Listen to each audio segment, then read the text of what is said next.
Previous लेक्चरला आपण condition for maximum torque म्हणजे T max पाहिली होती थ्री फेज इंडक्शन मोटर मधील.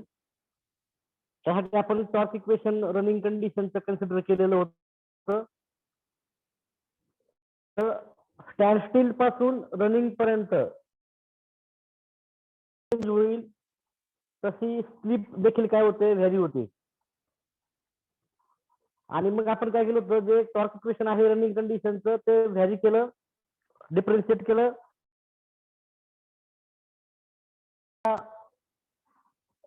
टॉर्क इक्वेशन आपण त्या ठिकाणी लिहून घेतलं आणि मग आपण डेरिव्हेटिव्हचा u upon v rule use करून आपण यू म्हणजे न्यूमरेटरची क्वांटिटी कन्सिडर केली, व्ही म्हणजे डिनॉमिनेटरची क्वांटिटी कन्सिडर केली, सिम्प्लिफाय केलंय आणि मग सगळ्यात शेवटी आपल्याला मिळाले कंडिशन कोणती मिळाली, S is equal to R2 upon X2 ही आपल्याला कंडिशन फॉर मॅक्झिमम टॉर्क मिळाली.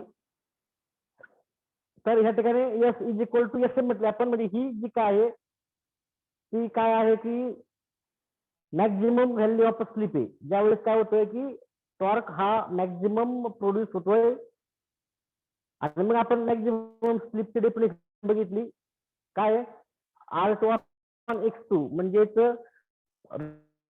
Ratio of rotor resistance to rotor reactance of respective per phase under running condition, याला म्हटलं आपण मॅक्झिमम स्लिप म्हटलं आपण. त्यानंतर आपण मॅक्झिमम टॉर्क काढला, त्या ठिकाणी आपण torque equation under running condition घेतला आपण. तर ह्या ठिकाणी पहा की टॉर्क आहे रनिंग कंडिशन आपण लिहून घेत. आवाज गुंततोय सर तुमचा.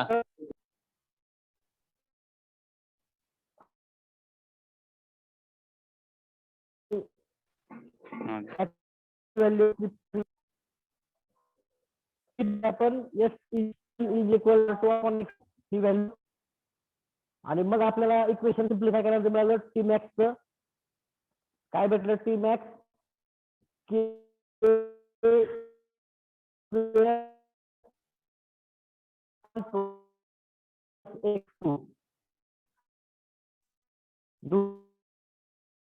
आपल्याला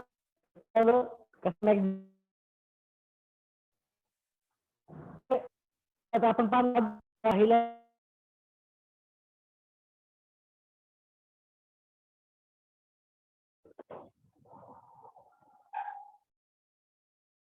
फर्स्ट रेशो आपण घेणार आहे स्टार्टिंग टॉर्क म्हणजे टीएसटी टू मॅक्झिमम टॉर्क, हा आपण रेशो पाहणार आहोत. और आपल्याला असं विचारलं तर prove that TST upon T max म्हणजे स्टार्टिंग टॉर्क आणि टी मॅक्सचा रेशो हा किती असतो, twice SM upon 1 plus SM square. हे आपल्याला प्रूव्ह दॅट म्हणून विचारलं जातं. ठीक आहे. आता याच्यामध्ये आपल्याला दोन एक्सप्रेशन, आता टी मॅक्स आपण ऑलरेडी तिकडे पाहिलेले पहा, टी मॅक्स एक्सप्रेशन लिहिलं आहे, म्हणजे हे दोन एक्सप्रेशन आपण लिहून घ्यायचे. पहा मी सांगितलं ऑलरेडी की आपल्याला दोन्ही इक्वेशन माहिती आहेत. इक्वेशन अंडर रनिंग कंडिशन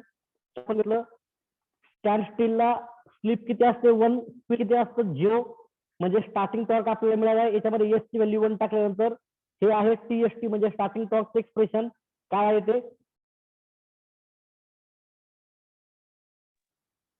हे इक्वेशन 1 स्टार्टिंग टॉर्कचं घेतलं लिहून आपण रेशो पाहतोय टीएसटी अपॉन टी मॅक्सचा. म्हणून या ठिकाणी टी मॅक्सचा आपण घेतलाय काय आहे, आताच आपण पाहिलेलं K E two square upon twice X2. मग इक्वेशन 1 आणि इक्वेशन 2 चा रेशो घेतला आपण, डिवाइड केलं एकमेकांना, TST upon T max is equal to काय या ठिकाणी न्यूमरेटरला K E two square R2 divide by R2 square plus X2 square, हा झाला स्टार्टिंग टॉर्क. आणि मॅक्झिमम टॉर्क काय आहे K E two square upon twice X2. त्यानंतर आपण काय केलंय, हा जो काय डिनॉमिनेटर आहे हा रिव्हर्स घेतलाय, काय आलेला आहे डिनॉमिनेटरचा डिनॉमिनेटर हा मल्टिप्लाय होणार twice X2 upon K E two square. काय काय कॅन्सल होते पहा या ठिकाणी, के के कॅन्सल होईल, E2 स्क्वेअर कॅन्सल होईल, म्हणजे या ठिकाणी काय राहिलं फक्त R2 into twice x2 upon R2 square plus x2 square काय TST upon T max 2x2 R2 upon R2 square plus x2 square हे आपलं इक्वेशन 3 मिळाले. आता आपण काय केलंय की इक्वेशनला x2 स्क्वेअर ने डिवाइड केलंय. हे जे इक्वेशन 3 आहे याला x2 स्क्वेअर ने डिवाइड केलंय तर आपल्याला मिळाले पहा न्यूमरेटरला पहा twice x2 into R2 divide by R2 x2 square आणि इथं काय भेटलंय R2 square plus x2 square upon x2 square. पहा या ठिकाणी x2 स्क्वेअर आहे म्हणजे एक x2 जातोय म्हणजे या ठिकाणी काय भेटलं आपल्याला पहा इथं twice x2 into R2 x2 square असा लिहिला पहा x2 इंटू x2 आणि डिनॉमिनेटरला जो काय R2 जो आपण x2 स्क्वेअर डिवाइड केला तो काय केला आपण प्लस x2 अपॉन x2 ब्रॅकेटचा स्क्वेअर. तर या ठिकाणी x2 कॅन्सल होईल आणि या ठिकाणी काय होईल की x2 कॅन्सल होईल.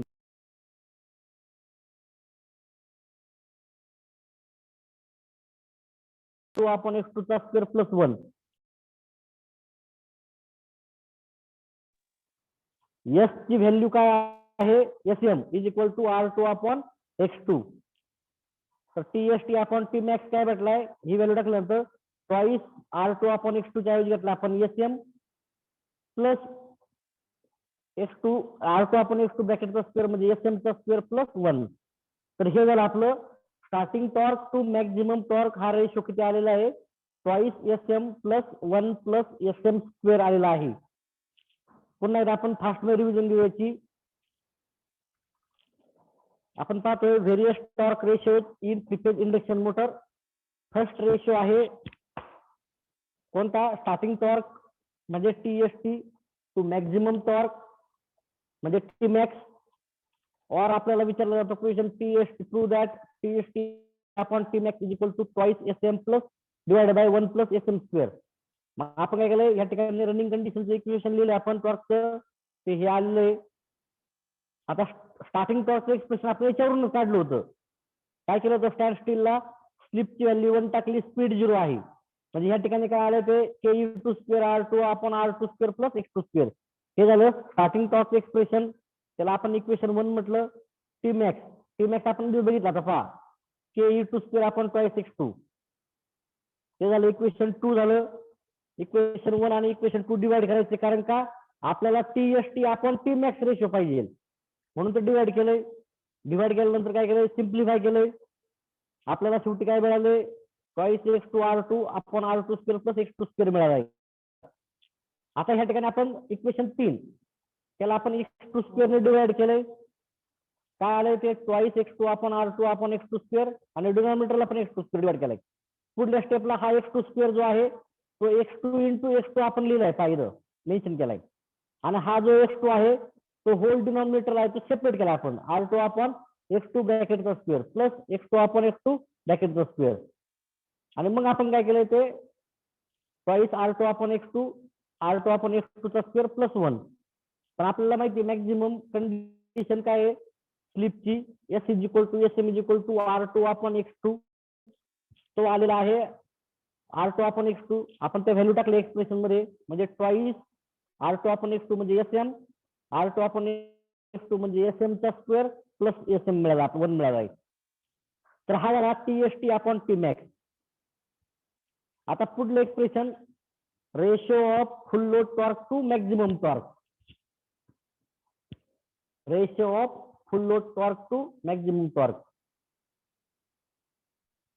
तर या ठिकाणी पहा आता दुसरा रेशो आहे फुल लोड टॉर्क म्हणजे काय फुल लोड टॉर्क हा आपण रिप्रेझेंट करतो TFL ने. त्याचं नाव म्हणजे टी मॅक्स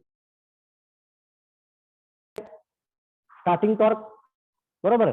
आता हा TFL म्हणजे फुल लोड टॉर्क. हा जो काय फुल लोड टॉर्क आहे हा कधी तयार होईल अंडर रनिंग कंडिशनला प्रोड्यूस होईल. ठीक आहे पहिला पॉईंट म्हणजे फुल load torque TFL will be produce only under running condition. कारण स्टार्टिंग कंडिशनला कोणता आहे स्टार्टिंग टॉर्क आहे आणि रनिंग कंडिशन मध्ये काय आहे मॅक्झिमम टॉर्क आहे बरोबर. पुढे since load is a variable at particular moment of a load, म्हणजे लोड जो आहे तो हा व्हेरिएबल असतो नेहमी. पर्टिक्युलर मोमेंट लोड म्हणजे काय होतं, लोड चेंज झाला increase up to its full rating, म्हणजे प्रत्येक मशीनची काय कॅपॅसिटी असते तिथपर्यंत ती लोड काय करू शकते, हँडल करू शकते. म्हणजे त्या रेंजच्या खाली लोड कमी जास्त झाला तरी मशीन कॅपेबल असते लोड हँडल करण्यासाठी. म्हणजे काय, since load is a variable at a particular moment of load is increase up to its full rating, म्हणजे फुल रेटिंग पर्यंत ते हँडल करू शकते. Accordingly rotor of induction motor develop torque, लोडला मीट करण्यासाठी इंडक्शन मोटरचा जो काय रोटर आहे तो टॉर्क तयार करते. बऱ्याच विद्यार्थ्यांना समजत नाही की टॉर्क हा कुठे तयार होतो, तर टॉर्क हा रोटर मध्ये तयार होतो. लक्षात घ्या, आपण बघितलं होतं सप्लाय दिलाय, सप्लाय स्टेटर वाइंडिंग मधून फ्लो होतोय, स्टेटर वाइंडिंग मधून फ्लो झाल्यानंतर पुढे काय होतंय की स्टेटर वाइंडिंगच्या करंट मुळे जो काय स्टेटर कोर आहे ती इलेक्ट्रोमॅग्नेट होऊन ऍक्ट होते, स्टेटरचं मॅग्नेटिक फील्ड तयार होतंय. हे मॅग्नेटिक फील्ड काय होतंय, इयर गॅप मध्ये येतंय आणि ह्या इयर गॅपला आपण काय म्हटलंय, ते मॅग्नेटिक फील्ड रोटेटिंग नेचरचं असतं. त्याला आपण म्हटलं रोटेटिंग मॅग्नेटिक फील्ड, ते आपण दाखवलं होतं NS ने. त्याचा फॉर्म्युला बघितला होता 120F/P. पुढे हे जे काय रोटेटिंग मॅग्नेटिक फील्ड आहे ते इयर गॅप मध्ये ज्यावेळेस रोटेटिंग नेचरचं असतं त्यावेळेस ते स्टेशनरी रोटर कंडिशनला कंडक्टरला लिंक होतं आणि त्या ठिकाणी काय होतंय, मग ते मॅग्नेटिक फील्ड कट होतंय आणि त्या ठिकाणी EMF इंड्यूस होतोय according to Faraday's law of electromagnetic induction. आणि मग त्या EMF मुळे काय होतंय, रोटर कंडक्टर मध्ये करंट फ्लो होतोय आणि हा करंट काय असतो, शॉर्ट सर्किटेड बार मध्ये फ्लो होतोय. म्हणून काय म्हटलं आपण की तो जो काय करंट आहे तो टॉर्क करण्यासाठी वापरला जातो. मग आपण टॉर्क बघितला, turning and twisting moment about an axis is called as a torque. ठीक आहे, तर ह्या ठिकाणी पहा, according to rotor of induction motor develop torque, आणि त्याला आपण काय म्हटलं, फुल लोड टॉर्क म्हटले. म्हणजे ही मशीनची मॅक्झिमम कॅपॅसिटी लोड हँडल करण्याची. त्याच्या पुढे लोड दिला तर मशीन काय होईल, ओव्हरलोड होईल. म्हणून आपण त्याला म्हटलं full load torque. From the about discussion it is clear that, म्हणजे torque equation under running condition is equal to full load torque is equal to TFL KS E2² R2 आपण R2² plus SX2². आपण पहिलाच point बघितला होता, फुल load torque कधी तयार होईल, running condition मध्ये तयार होईल. आणि रनिंग कंडिशन इक्वेशन तेच फुल लोडचं काही असेल इक्वेशन असेल, फक्त ह्या ठिकाणी चेंज काय होईल, स्लिपची व्हॅल्यू चेंज होईल. काय चेंज होईल, स्लिपची. अँड मॅक्झिमम टॉर्क काय, Tmax KE2² आपण x2. आता डिवायडिंग इक्वेशन 1/2, कारण आपल्याला रेशो पाहिजे कसला, full load torque to maximum torque. म्हणजे Tmax is equal to TFL upon Tmax is equal to KS E2² R2 upon R2² plus SX2 bracket square. आणि हा झाला काय, full load torque under running condition. आणि maximum torque काय आहे, KE2² upon x2. ठीक आहे,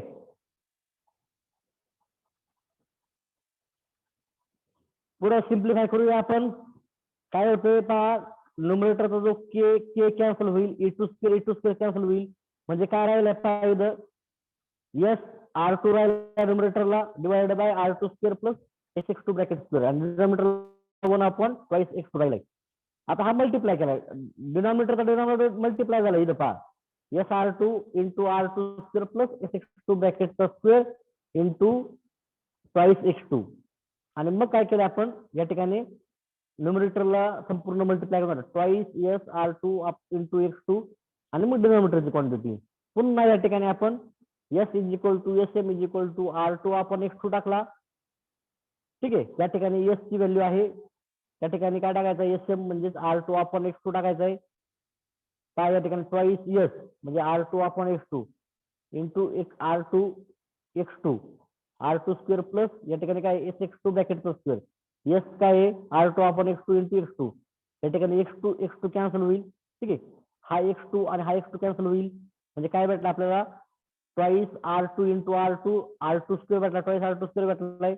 या ठिकाणी R2², हा x2 कॅन्सल झाल्यामुळे काय होईल, R2² मिळेल आपल्याला. म्हणजे R2² प्लस R2² किती आला, R2 आलाय, R2². म्हणजे न्यूमरेटर आणि डिनॉमिनेटर सेम आलाय. म्हणजे फुल लोड टॉर्क आणि मॅक्झिमम टॉर्क काय असतो नेहमी हा 1 असतो. याच्यापेक्षा जास्त इंडक्शन मोटर मध्ये टॉर्क तयार होत नाही. ज्यावेळेस लोड फुल असेल त्यावेळेसच टॉर्क काय असेल मॅक्झिमम असेल. आलं लक्षात. म्हणून हा रेशो काय असतो नेहमी 1. आपल्याला विचारलं तर कधी कधी prove that TFL upon Tmax is equal to 1, तर त्यावेळेस हे लिहायचं आपल्याला. आलं. पुन्हा एकदा आपण याचे रिव्हिजन घेऊया. तर आपण डिस्कशन केलं पहिल्यांदा 4 पॉईंटचं. फुल लोड टॉर्क कधी तयार होतो हा रनिंग कंडिशन मध्ये होतो. लोड कसा असतो नेहमी हा व्हेरिएबल असतो. ओके. म्हणजे लोड वाढला टॉर्क वाढतो, लोड कमी झाला टॉर्क कमी झालाय, आणि अकॉर्डिंगली रोटर काय करतो इंडक्शन मोटर टॉर्क डेव्हलप करतोय आणि फुल लोडला कोणता टॉर्क तयार करणार आहे फुल लोड टॉर्क तयार करणार आहे. बरोबर आहे. मग रनिंग कंडिशन मध्ये फुल लोड टॉर्क तयार होतोय म्हणजे एक्सप्रेशन दोन्हींचं सेम असेल. फक्त या ठिकाणी काय मॅटर असेल स्लिप चेंज होईल. ओके. अँड मॅक्झिमम टॉर्क आपण बघितलेला आहे ke2² upon twice x2. Equation 1 आणि इक्वेशन 2 आपण डिवाइड केलंय. न्यूमरेटरला लिहून घेतलंय फुल लोड टॉर्क म्हणजे torque equation under running condition. ठीक आहे. आता ह्या ठिकाणी पहा के कॅन्सल होतोय, e2² कॅन्सल होतोय, म्हणजे न्यूमरेटरला काय राहिला फक्त s into R2. Okay. s into R2 divide by R2² plus sx2 ब्रॅकेटचा स्क्वेअर ट्वाइस x2 राहिलाय फक्त. मग हा आपण काय केलाय रिअरेंज केलाय, टर्म रिअरेंज केली. 1 अपॉन ट्वाइस x2 डिनॉमिनेटरला आहे तो आपण ट्वाइस x2 केला. ओके. म्हणजे या ठिकाणी आपल्याला मिळालाय ट्वाइस R2 x2 मिळालाय मल्टिप्लाय केलाय divide by R2² plus x2² sx2 ब्रॅकेटचा स्क्वेअर. आता पुढे आपण स्लिप टाकलेली आहे. स्लिपची value s is equal to sm is equal to R2 upon x2. म्हणजे ही काय आहे मॅक्झिमम स्लिप आहे ज्यावेळेस मॅक्झिमम टॉर्क तयार होतो. मग आपण TFL आपण Tmax घेतलाय. या ठिकाणी s आहे त्याची व्हॅल्यू आपण टाकली R2 upon x2 into R2 into x2 same काय टर्म पाहिजे डिवाइड बाय R2² इथं पण R2 आपण काय घेतलाय R2 अपॉन x2 इथं x2 आणि मग होल ब्रॅकेटचा काय स्क्वेअर घेतलाय पाहिजे स्क्वेअर इथं पण घेतलाय होल की x2 आणि x2 कॅन्सल होतोय. या ठिकाणी पण x2 आणि x2 कॅन्सल होतोय. न्यूमरेटर काय होतं मग twice R2 into R2 twice R2². हा x2 कॅन्सल झालाय आणि इकडे काय होतंय R2² प्लस आता इथं x2 कॅन्सल म्हणजे हा R2 ब्रॅकेटचा स्क्वेअर असा येतोय पाहतो. R2² प्लस R2² काय आहे ट्वाइस R2 आलेला आहे ट्वाइस R2². म्हणून हा इक्वेशन किती आलेला आहे 1 आलेला आहे.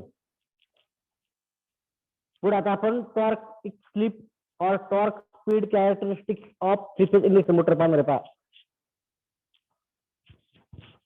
टॉर्क स्लिप और टॉर्क स्पीड कॅरेक्टरिस्टिक्स त्याला आपण म्हणतो TS और TN कॅरेक्टरिस्टिक्स म्हणतो आपण इंडक्शन मोटरची. तसा जनरली या ठिकाणचा पॉइंट आहे ओरिजिन आहे. म्हणजे इथं सर्वांना माहिती आहे की स्टार्टिंगला स्पीड किती आहे स्लिप किती आहे स्पीड असतं 0.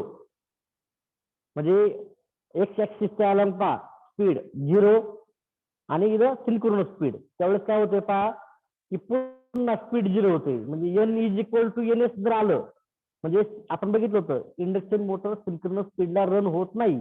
का होत नाही त्यावेळेस स्लिप किती होते 0 होते. स्लिप 0 झाली म्हणजे टॉर्क किती होईल कुठला टॉर्क 0 होईल. काय होईल टॉर्क 0 होईल. टॉर्क 0 म्हणजे काय होईल रोटर फिरणार नाही. म्हणजे हा स्पीड इथं 0 टू सिंक्रोनस स्पीड पर्यंत वाढतोय आणि हा टॉर्क आहे वाय ऍक्सिसला. एक्स ऍक्सिसला स्पीड आहे वाय ऍक्सिसला काय आहे टॉर्क आहे. आता एक्स ऍक्सिसला काय आहे परत या ठिकाणी स्लिप आहे. इथं कोणती कंडिशन आहे स्टँड स्टील. स्पीड 0 म्हटलं स्पीड किती स्लिप किती 1. इथं स्पीड किती आहे सिंक्रोनस स्पीड आहे स्लिप किती आहे 0 आहे. म्हणजे या ठिकाणी काय होते स्लिप कमी कमी होत चालली 1 पासून 0 पर्यंत. ओके. म्हणजे ह्या ठिकाणी स्पीड वाढतोय आणि स्लिप काय होत चालली, कमी होत चाललेली. जसं जसं स्पीड वाढेल तसं तसं स्लिप कमी होईल. कारण का स्लिप म्हणजे काय आहे, NS minus N upon NS. म्हणजे जो काय NS मायनस एन हा रेशो जेवढा काय होईल, कमी कमी होईल. कसा कमी होईल, कारण स्पीड वाढेल तसा स्लिप काय होईल, स्लिप पण आपली काय होते, कमी होते. आता इथे पहा ही कंडिशन कोणती दिलेली आहे, मॅक्झिमम टॉर्कची कंडिशन दिलेली आहे. त्यावेळेसची स्लिप पहा कोणती आहे, SM आहे. ज्यावेळेस इंडक्शन मोटर मॅक्झिमम टॉर्क तयार करते ती कंडिशन म्हणजे कोणती, मॅक्झिमम स्लिप. ओके, तर हा जो रिजन आहे पहा, या रिजनला म्हटलं जातं अनस्टेबल रिजन म्हटलं जातं आणि ह्या रिजनला म्हटलं जातं स्टेबल रिजन.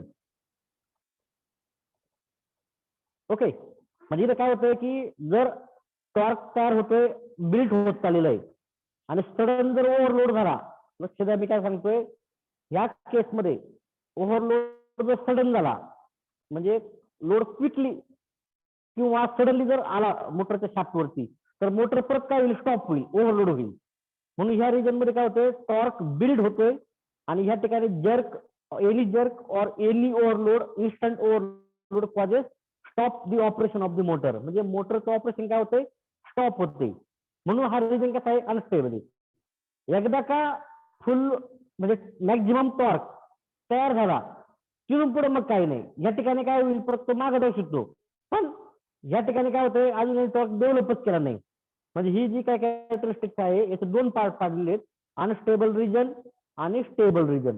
म्हणजे SMच्या अलीकडचा जो पार्ट आहे तो अनस्टेबल आहे. म्हणजे सडन ओव्हरलोड मुळे किंवा एनी जर्क मुळे मोटर काय होईल, स्टॉप होईल. आणि ह्या ठिकाणी काय होतंय, जरी सडन ओव्हरलोड येईल या पॉईंटला तरी ती तुम्ही ऑलरेडी तेवढा कॅपॅसिटी प्रमाणे टॉर्क तयार केला, तेवढा ती तयार करू शकते. आता इथं पहा, आपण बघितलंय कमीत कमी किती आहे, आपण पाहूया स्लिपची व्हॅल्यू किती आहे, जास्तीत जास्त 1 आहे. 1 म्हणजे ह्या रेंज मध्ये काय आपली स्लिप आहे. म्हणजे आपली जी स्लिप आहे, ही स्लिप कशाच्या मध्ये, SMच्या मध्ये आहे आणि 1च्या मध्ये. पहा कशाच्या मध्ये, SM आणि 1च्या मध्ये. इथं किती आहे, SM आणि इथं किती आहे, 1 आहे. याच्यामध्ये आपली स्लिप आहे. आणि इथं स्टेबल रिजन मध्ये स्लिप जी आहे ती कशाच्या मध्ये, SM आणि 0च्या मध्ये. म्हणजे पहा SM जास्त आहे आणि इथं 0. हे समजलं पाहिजे सर्वांना. याला म्हणतो आपण स्लिप डोमेन म्हणतो आपण. स्लिप डोमेन म्हणजे काय, अनस्टेबल रिजन मध्ये स्लिपची व्हॅल्यू मॅक्झिमम किती आहे, 1 आणि मिनिमम किती आहे, SM.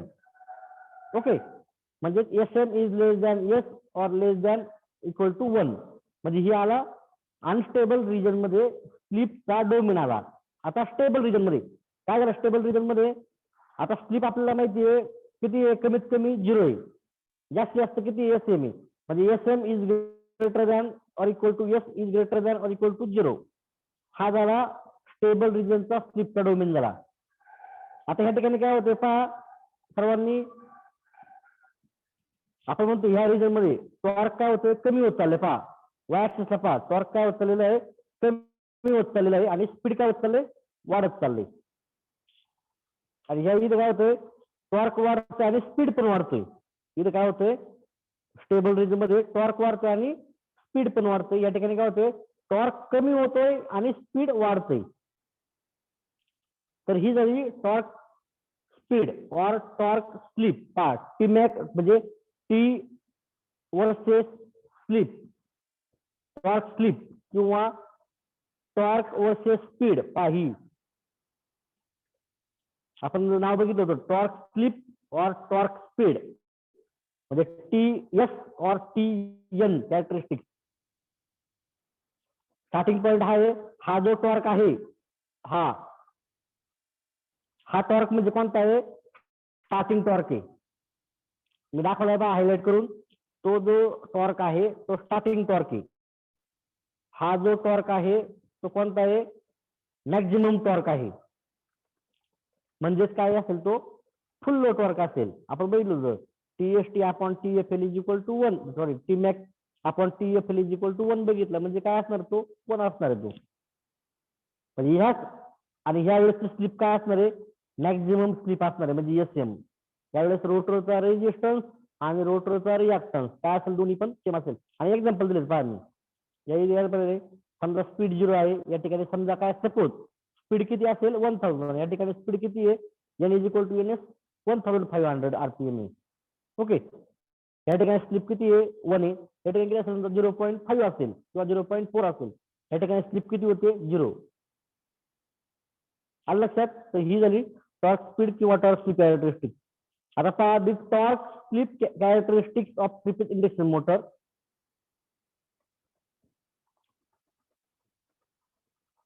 जी टॉर्क स्लिप और टॉर्क स्पीड कॅरेक्टरिस्टिक्स आहे ती फॉरवर्ड मोटरिंग रिजन मध्ये फर्स्ट क्वाड्रंट मध्ये आहे. फर्स्ट क्वाड्रंट मध्ये एक्स ऍक्सिस आणि वाय ऍक्सिस दोन्हींचे कोऑर्डिनेट्स कसे असतात, पॉझिटिव्ह असतात, म्हणून आपण त्याला म्हटलं फॉरवर्ड मोटरिंग रिजन म्हटलेलं आहे. In this operation induction motor run in two region. कोणता रिजन आहे, अनस्टेबल रिजन आणि स्टेबल रिजन. आणि त्याचा हा स्लिपचा डोमेन दिलेला आहे. याच्यावरती अगोदर सांगितलं मी अनस्टेबल रिजनचा, स्टेबल रिजनचा. ठीक आहे. आता अनस्टेबल रिजन मध्ये या रिजन मध्ये काय होतं, in this region stand still condition कशी असते, N is equal to 0 and S is equal to 1 म्हणजे हा पॉईंट. या पॉइंटला टॉर्क काय होईल, तो असेल starting torque. Okay, induction motor develop necessary torque for rotation of A torque of rotor. म्हणजे रोटरच्या रोटेशनसाठी इंडक्शन मोटर टॉर्क तयार करेल. त्या टॉर्कला काय म्हणायचे, this torque is known as a starting torque. म्हणजे या पॉइंटला हा जो टॉर्क आहे म्हणजे स्पीड 0 आहे आणि स्लिप 1 आहे, या मोमेंटला इंडक्शन मोटर जो टॉर्क तयार करेल त्याला आपण काय म्हटलेलं आहे, स्टार्टिंग टॉर्क म्हटलेलं आहे. ठीक आहे. पुढे हा टॉर्क आपण डिफाइन करतो टी ने.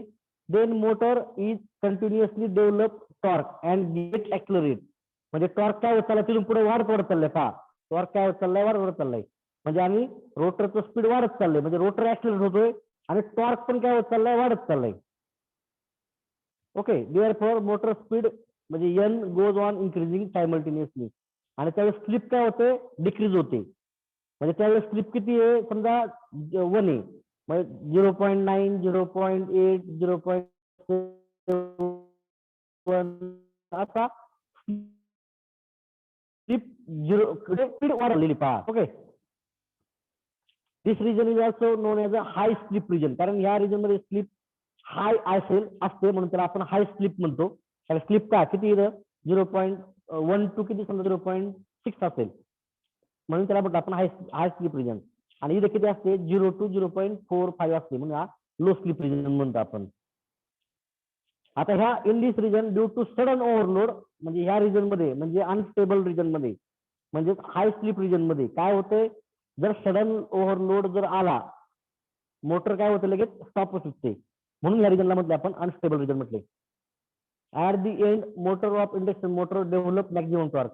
आणि ह्या अनस्टेबल रिजनच्या एंडला इंडक्शन मोटर काय करते, मॅक्झिमम टॉर्क काय करते, तयार करते. आणि हा कशावर डिपेंड असतो, कॅपॅसिटी ऑफ मोटर म्हणजे रेटिंग वरती आहे. आपल्याला दिले 3 किलोवॅट किंवा 5 किलोवॅट ह्या रेटिंग वर डिपेंड आहे. 3 किलोवॅटची मोटर 5 किलोवॅट टॉर्क तयार करू शकत नाही. ओके, म्हणून मोटर तिच्या कॅपॅसिटी प्रमाणे अनस्टेबल रिजनच्या एंडिंगला जो टॉर्क तयार करील त्या टॉर्कला काय म्हणतो आपण, मॅक्झिमम टॉर्क म्हणतो और ब्रेकडाऊन टॉर्क म्हणतो आपण. आणि करस्पॉन्डिंग स्लिप काय म्हटलं आपण त्याला म्हटलं आपण मॅक्झिमम स्लिप. म्हणजे ज्या पॉइंटला अनस्टेबल रिजनचा एंड होतो त्या ठिकाणी कोणता टॉर्क आहे, टी मॅक्स. आणि त्याच्या वेळेस ती स्लिप किती आहे, मॅक्झिमम स्लिप आहे पहा. And corresponding slip is referred as a maximum slip. म्हणजे आपण त्याला म्हणतो S M or S max. In unstable region लो या रिजन मध्ये काय होतात, मोटरचा परफॉर्मन्स आणि इफिशियन्सी कमी असते. And slip is in the range of. आणि स्लिप किती असते, कमीत कमी किती आहे एस एम, जास्तीत जास्त किती आहे 1 या रिजन मध्ये असते. आता स्टेबल रिजन म्हणजे आपण आता हा पाहणार आहे पहा. आता मोटरने काय केलंय, मॅक्झिमम टॉर्क तयार केलेला आहे. तिथून पुढे काय होते, तर स्टेबल रिजन मध्ये in this region motor torque cannot extend over T max. T max capacity पेक्षा जास्त तर मोटर तयार करू शकत नाही. ओके, म्हणून हा झाला त्याचा इनपुट झाला ह्या सायकलचा किंवा ह्या रिजनचा. ह्याच्यापेक्षा जास्त मोठं टॉर्क कसं होत नाही. आणि तिथून पुढे काय होतं, टॉर्क ग्रॅज्युअली डिक्रीजेस. काय होतं, टॉर्क कमी होतोय ड्यू टू स्लिप इज. आणि स्लिप काय होते, डिक्रीज होते. स्लिप पण काय होते, झिरोच्या जवळ चालली. पाहता स्लिप पुढे चाललेली आहे, झिरोच्या जवळ चाललेली आहे. म्हणजे या ठिकाणी स्लिप जास्त आहे, या ठिकाणी स्लिप कमी आहे. म्हणजे स्लिप काय होत चालली, स्लिप 1 पासून 0 पर्यंत होत चालली, स्लिप डिक्रीज होत चालली. आणि एन काय होत चाललंय, वाढत चालले 0 पासून NS पर्यंत. समजा NS म्हटलं आपण 1500 RPM, म्हणजे 100, 200, 300 असं RPM वाढत चाललेलं आहे. आणि त्यावेळेस जसं स्पीड वाढेल तसं स्लिप काय होत चालली, कमी होत चाललेली आहे. ओके, म्हणजे स्लिप काय होते, डिक्रीज होत चालली. बट रोटर कंटिन्युअसली ऍक्सलरेट, रोटरचं ऍक्सलरेशन वाढत चालले. Therefore speed of motor goes on increasing. म्हणजे काय होते, मोटरचं स्पीड काय होत चाललंय, वाढत चाललेलं आहे. This region is also called as a stable region. काय म्हणतो आपल्याला stable region, because sudden overload or variable load can handle by producing necessary torque. या सायकलमध्ये सडन ओव्हरलोड जरी आला किंवा लोड कमी जास्त झाला कंटिन्युअसली, तरी मोटर तो हँडल करू शकते. कारण का, मोटरला ह्या पॉईंटवरून ह्या पॉईंट पर्यंत जाण्याला जास्त वेळ लागत नाही, ह्या पॉईंटवरून ह्या पॉईंटला जास्त वेळ लागत नाही. म्हणून ह्या रिजन मध्ये मोटर स्टॉप होत नाही. म्हणून आपण तिला काय म्हटलेलं आहे की मोटर ह्या रिजन मध्ये काय होते की सडन ओव्हरलोड किंवा व्हेरिएबल लोड कंडिशन काय करते, हँडल करू शकते. म्हणून आपण तिला म्हटलेलं आहे की स्टेबल रिजन म्हटलेलं आहे. आणि ह्या रिजन मध्ये overall performance or efficiency is very good. आणि ह्या रिजन मध्ये स्लिप रेंज काय आहे, जास्तीत जास्त स्लिप आहे SM, कमीत कमी आहे 0. SM is less than or equal to S is less than or equal to 0. Okay, तर हे झालेलं आहे कसलं, स्टेबल रिजनचं. आणि आपण बघितलं होतं अनस्टेबल रिजन पहिल्यांदा. सर्वांनी एकदा व्यवस्थित समजून घ्या. आज आपण 2 रेशो बघितलेत. पहिला रेशो बघितला, आजचं रिव्हिजन पाहूया. पहिला रेशो बघितला TST upon Tmax is equal to, म्हणजे स्टार्टिंग टॉर्क आणि मॅक्झिमम टॉर्कचा रेशो हा असतो 2SM अपॉन 1 + SM स्क्वेअर. कसा आलेला आहे तो आपण पाहिलाय. त्यानंतर आपण बघितलाय full load torque to maximum torque, हा बघितला आपण TFL अपॉन Tmax. ओके, म्हणजे हा आपण नंतर आपण टॉर्क स्लिप कॅरेक्टरिस्टिक्स बघितली. याच्यामध्ये अनस्टेबल रिजन पाहिला, त्याचा स्लिपचा डोमेन बघितला. या रिजन मध्ये स्पीड वाढते, टॉर्क वाढतोय. या रिजन मध्ये स्पीड वाढतोय आणि टॉर्क कमी होतोय. आणि स्लिप जसं स्पीड वाढेल तशी स्लिप काय होत चाललेली, कमी होत चाललेली आहे. आणि हे आपण पाहिलं स्टेबल रिजन, अनस्टेबल रिजन. ठीक आहे, तर पुढलं जे आहे आपण 4 क्वाड्रंट ऑपरेशन पुढल्या लेक्चरला पाहूया. डायग्राम सर्वांनी काढून ठेवायची याची, सर्वांना त्यावेळेस समजेलच. सर्वांनी व्हिडिओ पाहून डायग्राम काढून घ्या. 4 क्वाड्रंट ऑपरेशन 3 फेज इंडक्शन मोटरचं. या रिजनला आपण म्हणतो फॉरवर्ड मोटरिंग, म्हणजे मोटर ऍक्शन. याला म्हणतो आपण रिजनरेटिव्ह ऍक्शन, म्हणजे जनरेटर ऍक्शन म्हणतो. आणि ह्या ठिकाणी काय म्हणतो आपण त्याला, काउंटर ब्रेकिंग और प्लगिंग म्हणतो आपण त्याला. मीटिंग मी काय करतो या ठिकाणी रेकॉर्डिंग